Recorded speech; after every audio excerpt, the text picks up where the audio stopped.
my dear brothers and sisters of light. Welcome to 2022. It is looking to be quite an interesting year with both pitfalls to be aware of and opportunities for growth and prosperity if you are alert and aware when the flow of blessings comes to you, and then act upon it before the moment passes you by.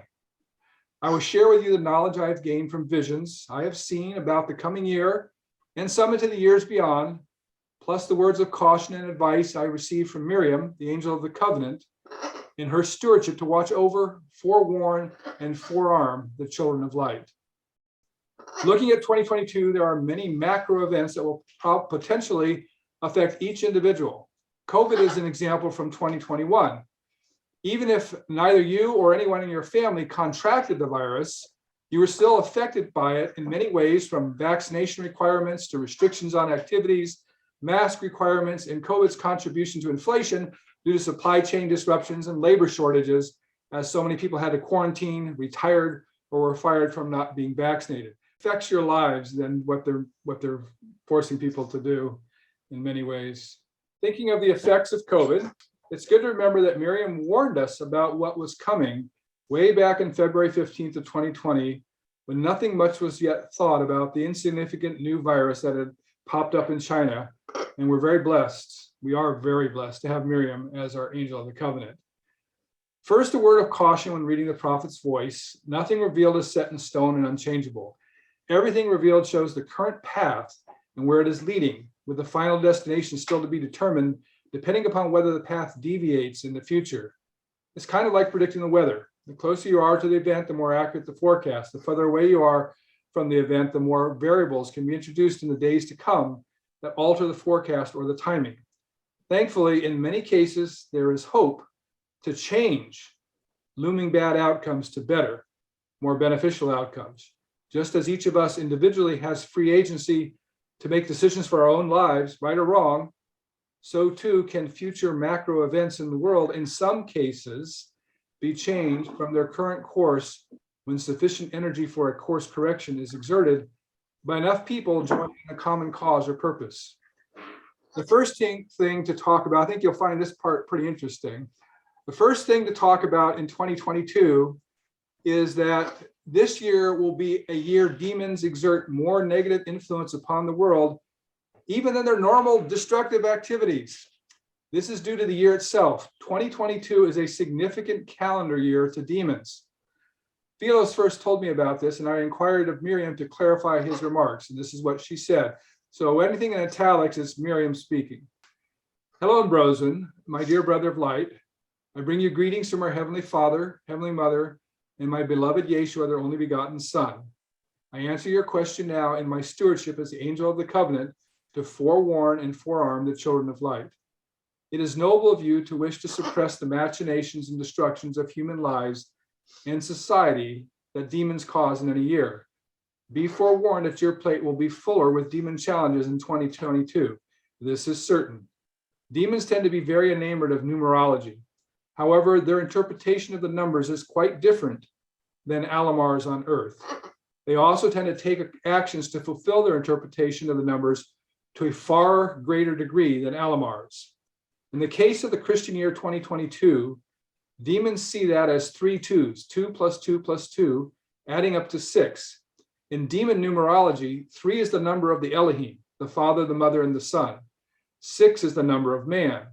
Combining the numbers 2 plus 2 plus 2 equals 6 3 times, and translates to demons as man making himself God. And now here's my little note of explanation in case it wasn't clear what Miriam was saying.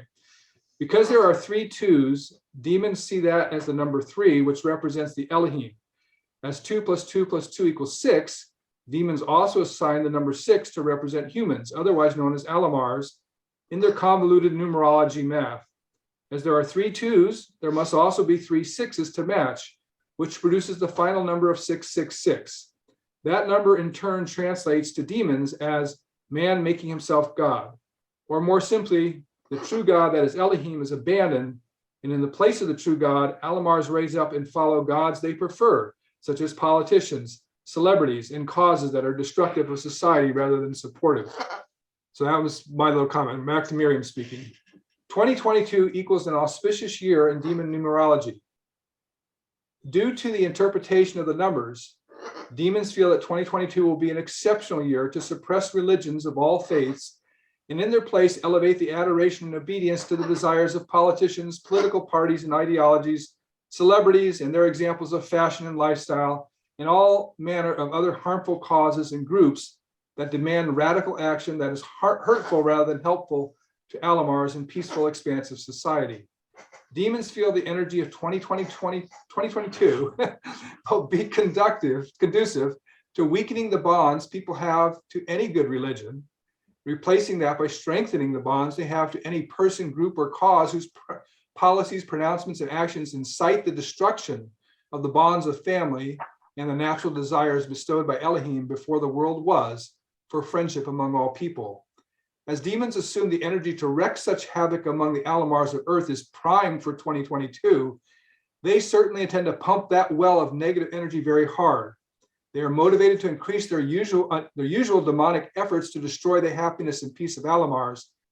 They intend 2022 to go down as a most terrible year for Alamars of Earth, and hence a most glorious year for the demons of Earth. Now, you ask what you can do about it. First, please do not allow this grim reveal to affect, this is a very important paragraph, to affect you or any of the children of light in any type of negative way, emotionally, mentally, physically, or spiritually. No child of light that lives the light and specifically asks Elohim in regular prayers to protect them from demons has anything to fear directly from the action of demons in any year. However, you could still be affected indirectly, such as if there is a large-scale war involving your country. It will affect your life to some degree due to the disruptions of normal society. Or if there is widespread civil unrest in your country, it would also create a disruption to normal society that could affect your life indirectly due to the disruptions. So that's the end of Miriam's direct talking.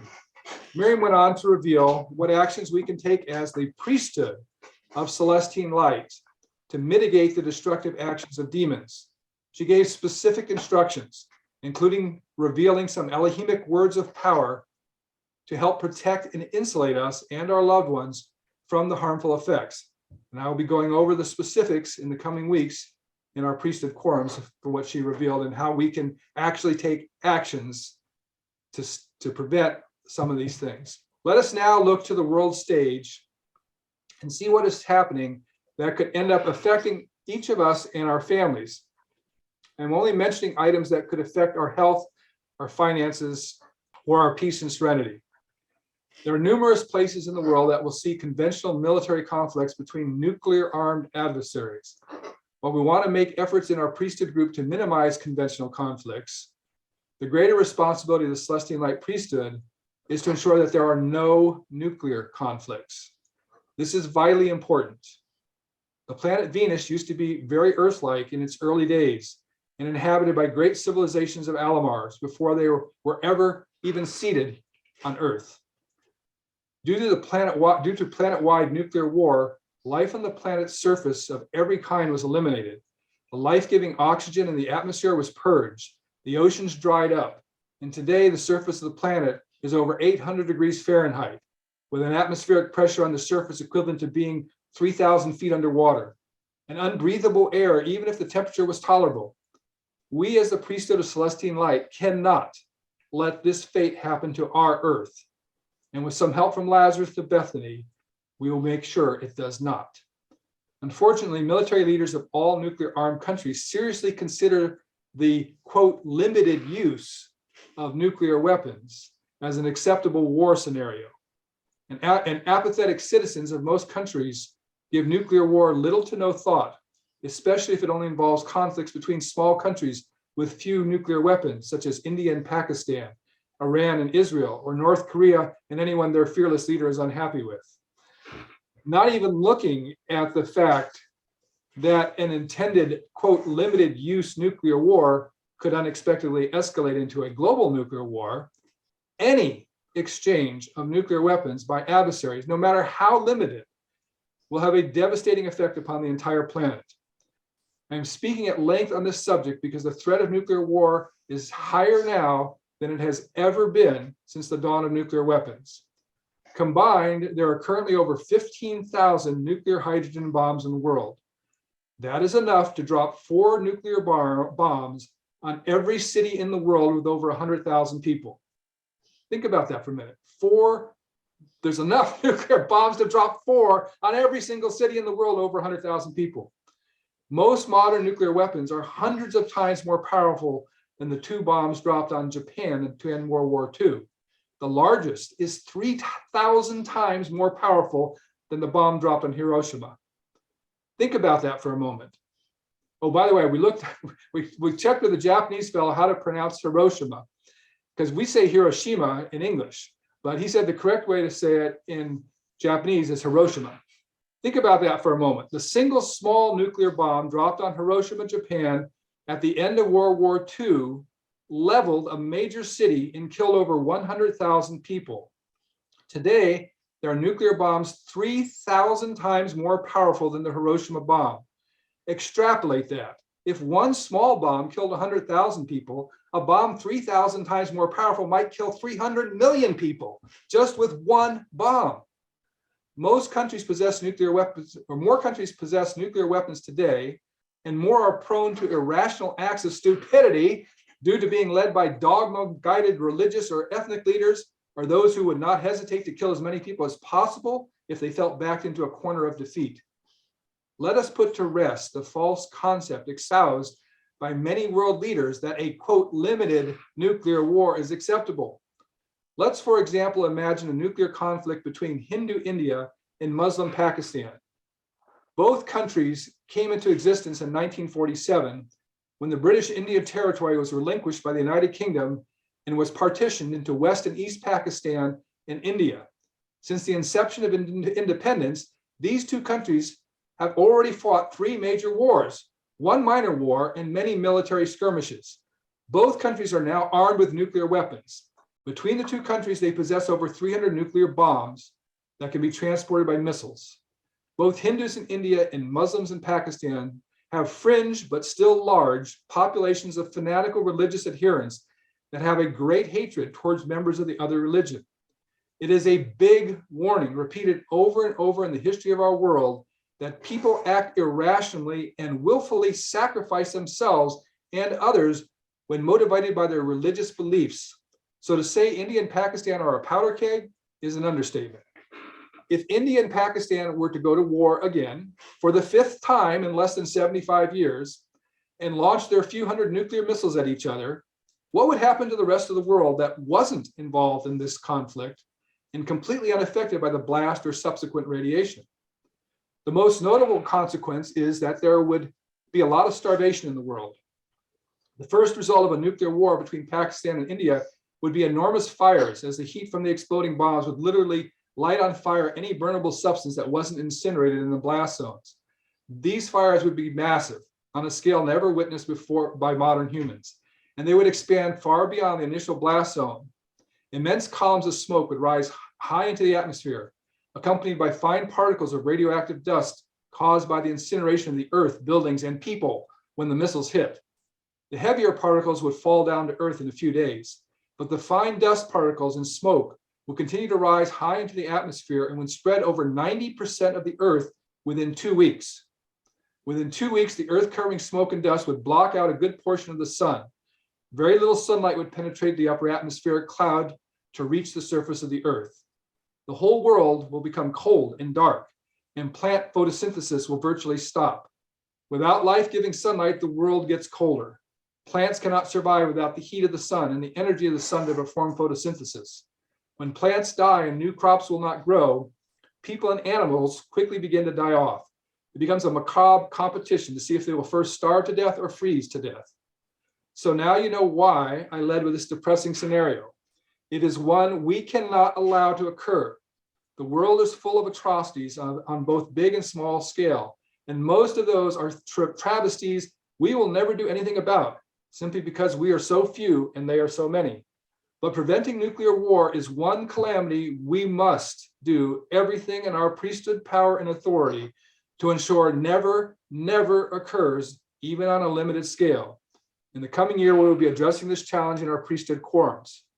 Please note that the example I gave was for a nuclear conflict between 2 countries with very small nuclear arsenals. If there was a major nuclear exchange between the US and Russia, which together possess over 90% of the 15,000 nuclear bombs in the world, life on our Earth, like the former life on Venus, would not survive. Even people in countries far from the blast would die off in the nuclear winter that would come. In 1983, a low-budget movie starring a very young Matthew Broderick came out called War Games, which I highly recommend everybody watch this movie. In the movie, because real Air Force personnel refused to launch simulated nuclear missiles during war game scenarios, the military decided to turn the decision to launch over to an impassionate computer. Matthew Broderick was a high school computer hacker that accidentally hacked into the military computer, thinking it was just a gaming computer. The computer asked if he would like to run a scenario of thermonuclear war. Broderick agreed and decided to play the Soviet Union and target US cities for thermonuclear destruction. The computer reacted as if it was not a simulation. In the tense countdown at the end of the movie, the computer is counting down to launch US missiles, and there's nothing anyone can do to stop it. Thinking quickly, Broderick asked the computer to play a game of tic-tac-toe against itself as it is counting down to launch the missiles. The computer runs through a huge number of tic-tac-toe games in minutes and can never win. It's always a draw. Then it races through every simulated war game exchange of nuclear weapons and finds no scenarios that do not result in the complete annihilation of the human race. At the very last moment, before the missiles are launched, the computer shuts off the launch sequence. It then explains the only winning move is not to play. The only winning move is not to play. This is why making sure this never happens is a vital stewardship of the Celestine Light Priesthood, and one we will be fulfilling in 2022. All right, so I'm going to share with you now part 2 of the Prophet's Voice for 2022. I'm going to put it on the screen so you can read along. And so those of you who English isn't your first language, it may be easier if you can actually read it as I read it as well. As some of what follows in the Prophet's Voice may seem overly detailed in world politics, let me sum up at the beginning the insight and advice for 22 and beyond, 2022. Number 1, due to massive economic stimulus, including cash payments to citizens to help them cope with COVID restrictions and impacts, the countries of the world, flushed with the injection of cash into people's pockets and the economy, are currently in an economic bubble that has created a false illusion of economic stability and upward potential. This is a house of cards that will fall and will impact almost all countries and their citizens. Though there will be fluctuations from month to month, overall inflation will continue, and rising prices for food, fuel, and shelter will outstrip any pay raises people may get in their jobs. Number 3, the rising debt of countries, particularly those with large social welfare programs, will lower the quality of life for the majority of citizens in 2022 and in the coming years. Taxes will increase to help make debt payments. Interest rates for loans of any kind and credit cards will rise. Overall economic output by businesses will decrease as the effects of the injection of government stimulus money is spent and disappears. Number 4, the normal trajectory of any virus, including COVID, is to become more contagious but less virulent with successive mutations, particularly 2 years after the emergence of the original strain. We are seeing this now with Omicron variant of COVID. This is not a virus that will be eradicated. People will still catch it and people will still die from it, but so they do each year from the flu, often in large numbers. According to the World Health Organization, WHO, between 300,000 and 650,000 people die each year worldwide from influenza, the flu, respiratory causes, and another 100,000 to 200,000 die from lower respiratory tract infections caused by influenza. In total, 400,000 to 850,000 people die each year from the flu, from influenza. The number varies depending upon how virulent the primary influenza strain is in any given year. The countries, states, provinces, and cities that stop being restrictive about the COVID the quickest will have the most resilient and prosperous economies, and their citizens the most economic security. Those that continue to demand quarantines, mask wearing, and vaccinations will negatively impact their economies in proportion to the severity of their restrictions. Their citizens will suffer economically and socially. 5, economic migration of poor, unskilled, uneducated people from the third world countries to Europe, Canada, and the US will increase to an even greater extent than it has in the last few years. This influx of millions of people without skills will increase financial stresses on governments, contribute to rising rents as the new migrants compete for limited housing with established citizens, contribute to rising crime, result in loss of, not necessarily from the new migrants, I should point that out. We'll talk more about that further down. Result in loss of work for low-skilled citizens as they are replaced by new migrants willing to do the same job for less, and especially in Europe with clashing cultures and religions give rise to radical groups on both the left and the right of the political spectrum. The large-scale migration to some countries, but not others, will benefit the others as they will not experience the economic crunch or social unrest. Those countries that will benefit rather than be challenged will include most countries in Asia. So as Celestines, even if you are impacted by an influx of economic migrants, please remember that most are people you would be happy to have as neighbors. They are honest, hardworking, and just want to provide a better life for their families, even as all of us would if the situation were reversed. Nevertheless, there will be challenges and changes to society, and those shifts need to be considered in the choices and actions you take in your own life to live with those changes. Number 6, in Europe, Canada, and the US, the chasm between political sides will become greater. This will lead to more confrontation between and with radicals of the left and right. This is not a 2022 problem, but one that will continue in coming years and become worse. Number 7, crime will continue to rise in Europe, Canada, and the US. The bigger city you live in, the more likely you are to be a victim of crime, including violent crime. For many reasons, one of the best pieces of advice I can give to Celestines is do not live or work in big cities. And my apologies to those of you that do. I had to say that, and I know that that's something some people can't do anything about, but I needed to say it anyway. Number 8, supply chain disruptions will continue in 2022. Incumbent politicians will tell the citizens that all is well and everything is getting better and is under control. But empty or scantily stocked shelves and stores will contradict the false narratives of the politicians. What you see with your eyes will shout louder than what you hear with your ears. Number 9, the threat of war between major countries is high in 2022. It is not certain, and wise, pragmatic, diplomatic efforts can still prevent it. But the opposing parties must listen to the sincere concerns of one another and find ways to accommodate each other. So far, that is not happening. Too often, we are seeing political leaders drawing lines in the sand, telling the other country not to cross that line. The only problem is in their I'm a bigger badass than you political posturing, they convince themselves that they must cross any line their opponent proclaims or otherwise be perceived as weak. Let us praise for wise leaders, not childish idiots. The confrontational hot spots for 2022 include these nuclear-armed countries. Russia versus the Ukraine and its European and American allies. This is a conflict that could develop into a shooting war in 2022. China versus the US and its allies. China versus its Asian neighbors, particularly Taiwan. Look for China to conquer Taiwan within the next 5 years by one means or another. They prefer peaceful means, but they will use the military if necessary, and that will lead to a much wider economic and military conflict with other countries. India and Pakistan.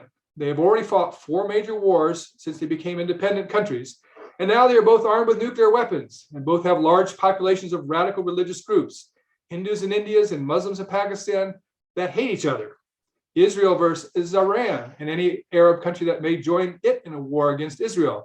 Israel already has nuclear weapons, and Iran will have them as soon as 2022. This is another religious confrontation, in this case between Muslims and Jews. Leaders of Iran and some other Middle Eastern countries have multiple times proclaimed their desire to eradicate Israel and push the Jews into the sea. And then, of course, North Korea versus any country it feels threatened by. The most volatile of these confrontation hotspots will continue to be the Middle East, where antagonists base their desire for war on their religious beliefs. And that desire is held by many everyday citizens, as well as some leaders, and not just by radical fringe groups. Regardless of the religion, whenever religious zealots exist in any number, the damage they can cause is great, as they base their destructive actions on their religious beliefs rather than common sense. China. Let us now look at the continued rise of China in the world and how that can affect each of us in our individual lives, regardless of which country we live in. the prophet's voice first spoke about China's rise about 15 years ago, before people gave China much thought. You may think of a dozen challenges in your life that you would like to hear more about, and may think China has little to do with your future, but you would be mistaken in that assumption. To understand our current and future a bit better, let's unveil the background on China. The current population of China is nearly 1.5 billion people. The total population of the world is almost 8 billion, so China accounts for about 19% of the total world population. Approximately 1 out of every 5 individuals in the world is a Chinese citizen. The Chinese government is a one-party communist system. There are no elections involving the citizens that are not members of the Communist Party. Regular citizens have no say in the choice of who rules the country, the provinces, or the cities. The dictates of the unelected Communist Party are the laws and regulations for every part of life. No dissent of any kind is allowed. It is a closed government system. There is zero input from the public in government policies or government processes, and any person not high up in the Communist Party has zero input or influence on the decisions made by the government about how every citizen must live their lives. Despite the severe political control and repression, most Chinese do not give much thought to their government. They simply conduct their lives as they're told by the government they must, and many people from Western countries are baffled as to why the Chinese citizens just go along. The reason the citizens meekly tolerate totalitarian rule is quite simple. Since President Nixon of the United States first opened what was then very reclusive China to the world in a span of months in 1971 and 1972, the leaders of the country have had a long-term, multi-decade approach to improving their economy. Every citizen in the country and every citizen in China, rich or poor, has seen their standard of living rise substantially. In 1971, before Nixon's overture brought China into the world economy, it was a very third world country, with almost all economic activities tightly centrally controlled by the government. For instance, you could not be a large independent farmer. All farms of any significance were owned by the Communist Party, and farmers were required to work on the government farms rather than have their own private enterprise. This collective type system creates an extremely unmotivated workforce.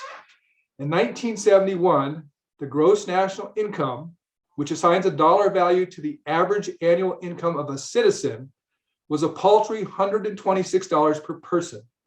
Think about that. The average Chinese citizen's cash income for the whole year was $126. Of course, the cost of food and other items was substantially less in China than in the US or Western Europe, but not that less expensive. After Nixon's opening of China, the communist government decided to abandon the communist collective economic model and embraced open market capitalism, freeing the average person to create wealth for themselves rather than for the collective, allowing them to own businesses and grow them as big as they could on their own, allowed the natural entrepreneurial spirit of their citizens to blossom without roadblocks from the government. It brought about what would seem to be an economic miracle. China is now forecast to overtake the US as the world's largest economy by 2026. By 2020, the average annual income for a Chinese citizen had risen from $126 a year to over $10,000. That's an increase of almost 10% every year for almost 40 years. With that kind of noticeable change in a citizen's quality of life, the citizens become pacified and accepting of the otherwise authoritarian government. The average Chinese citizen went from living in abject poverty to owning nice apartments, houses, and cars, to being able to take vacations to resorts every year, to many citizens becoming millionaires and even some billionaires. With that kind of tangible change in their quality of life, the people are more than happy to not think about the government restrictions on other parts of their life. Contrast the quality of life improvement for Chinese citizens since 1971 with the US and Western Europe during the same time period. I was a sophomore in high school in 1971. My mother, like many women in the US, was a stay-at-home mom. She had never worked at an income-producing job since she married my dad at age 19. My dad's middle-class income alone was sufficient for our family to have a comfortable, secure life. Of course, as probably all of us know, that is not the case today. Proportionally, there are far less stay-at-home moms in 2022 than there were in 1972. In fact, any woman staying at home today probably has an income-producing stay-at-home job. Most families with children simply can't make it financially without both parents working. The reality that no one in government will tell you is the world economy has been in a long-term decline for decades. Since 1961, the world gross national product, how much all businesses in a country produce relative to their population, has dropped 50%. That is the most drastic drop in the GDP since records have been kept. It is more than the period of the Great Depression and the soup lines of the 1930s. Here's a graph published by the World Bank that shows the 50% decline in gross GDP since 1961 for all the countries of the world combined. You can see over here it's starting at +4, and that was back in the 1960s. And then you can see how it's just gone on a steady decline year by year by year to here we are in 2020 where it's -4. Two questions we need to think about as we plan our own futures are, one, why in Western Europe and most of the rest of the world is it so much more difficult to earn a livable income today than it was back in the 1960s, 1970s, and even 80s? Number two, what are the ramifications in our lives to the rise of China as an economic power? Looking at the first question, every year governments of the world do two things that unintentionally force their citizens to have to work more and have less. Every year, every government passes new laws and regulations. Apparently, they don't feel they are living up to their nickname as lawmakers unless they come up with piles of new laws and rules to burden the people. As a reference, here's a picture taken in 2018 in the United States that shows the difference in all the laws passed in the US in 1960 on the left, that little pile of 1960, compared to all the laws passed in 2018. Quite a big difference. Every year, this pile just keeps getting bigger and bigger. Our elected legislative people, whatever party they're from, they don't feel they're doing their job unless they make our lives more onerous and more burdensome by more laws, more regulations, more rules that have to be followed. With each new edict, law, tax requirement, regulation, or executive decree, it becomes more complicated and time-consuming for businesses to comply.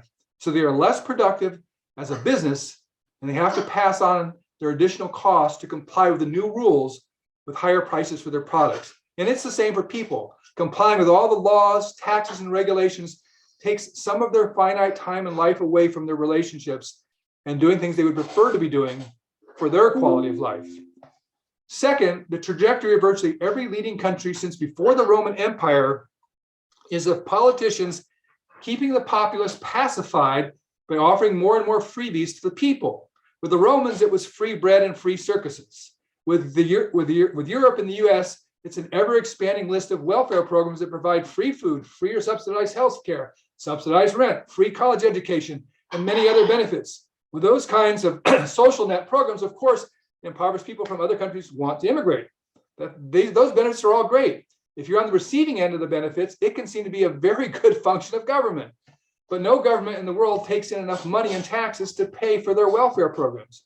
And the end result is the government goes into more and more debt to be able to fund the welfare programs.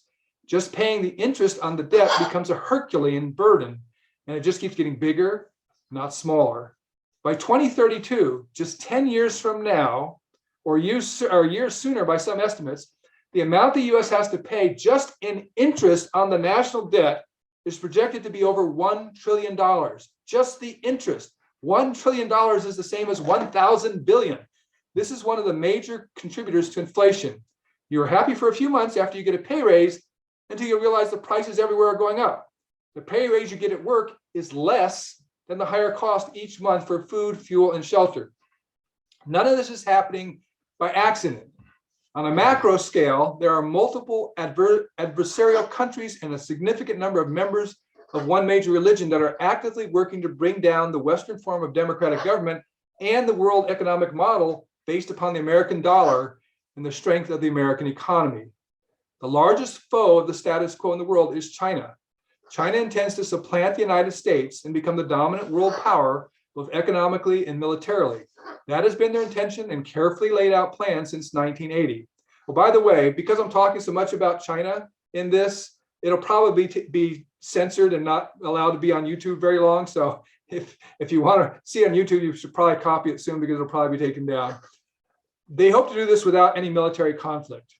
They have been building a big, powerful military so they can fight and win if they have to, but their preference is to just project the military power to cower other nations into not getting into a conflict with them or their expansion plans. Hand in hand with military power, they seek to become so economically vital to every country in the world that war against them becomes unthinkable. Basically, they want to become the emperor of the world without a fight, or at least to get the countries of the world to always agree with whatever China wishes to do or not to do. Here's an interesting graphic that shows how well China is doing at becoming economically essential for other countries. This is a really cool graphic. So this is 2020, and it shows the world and every 2000, excuse me. And for everything that's in blue are countries who the United States was the major supplier of goods to that country.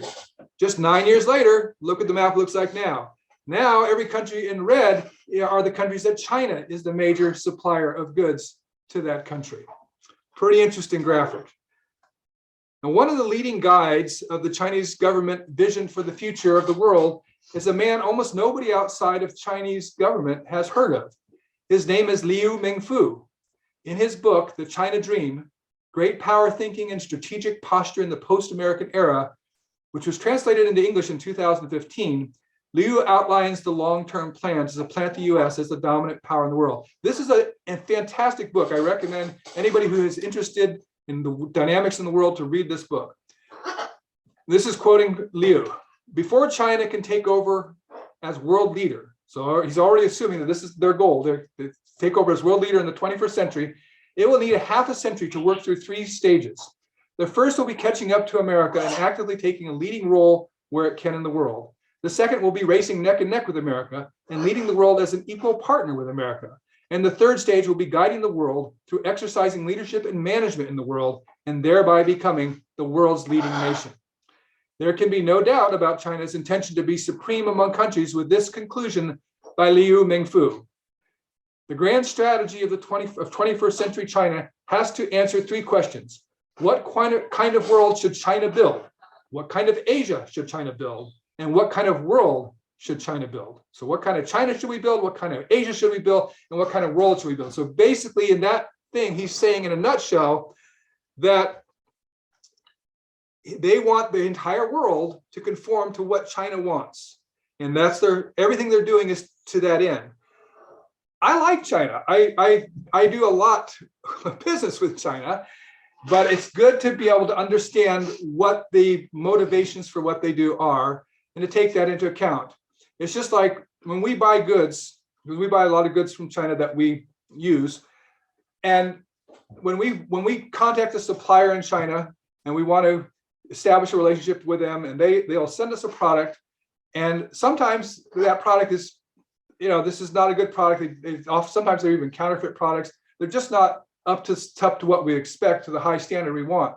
Other times we'll find a supplier who's absolutely fantastic. I mean, you couldn't get a better supplier. They're prompt. They mail quickly. Their product is super high quality, made to highest standards. And so it's just like any other country. Some people do a good job. Some people don't do a good job. And the people in China are wonderful people. Everyone that I've had contact with through business, I enjoy doing business with them very much. They're very nice people. So the things I've talked about here with China is just to keep in mind what's happening in the world. And when you see dynamics happening, keep this in mind, because a lot is being influenced by what China wants. And that's just going to get bigger and bigger in our lives. It's going to affect people's lives. So my brothers and sisters of light, these are some of the collisions that are coming or that have already begun.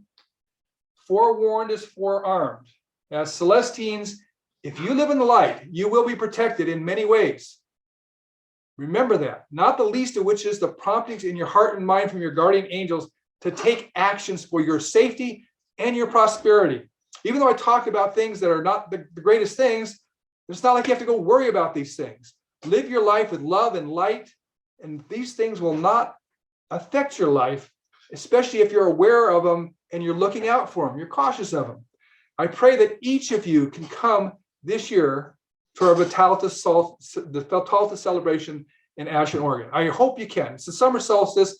Hopefully all this COVID nonsense for travel will be done. People will find the way with Elohim's blessing to be able to come here And if we have enough priesthood holders and members that can show up here in Ashen for Vitalta 2022, we can form a circle of power that will have an effect on the problems of the world. And I promise you, you will remember all of your lives being in that circle. So I hope you're all here. And I testify to you, my brothers and sisters of light, that we are the children of light. We have ways to do things that are so powerful that even in our few numbers, we can do great things. You are great. I love you so much to be part of my life, to be part of Celestine Light. This is the true path of light of Elohim. Yeshua of Nazareth is our brother of light, and you are my brothers and sisters of light. I love you so much. I testify of these things in the name of our brother Yeshua. So be it. So be it.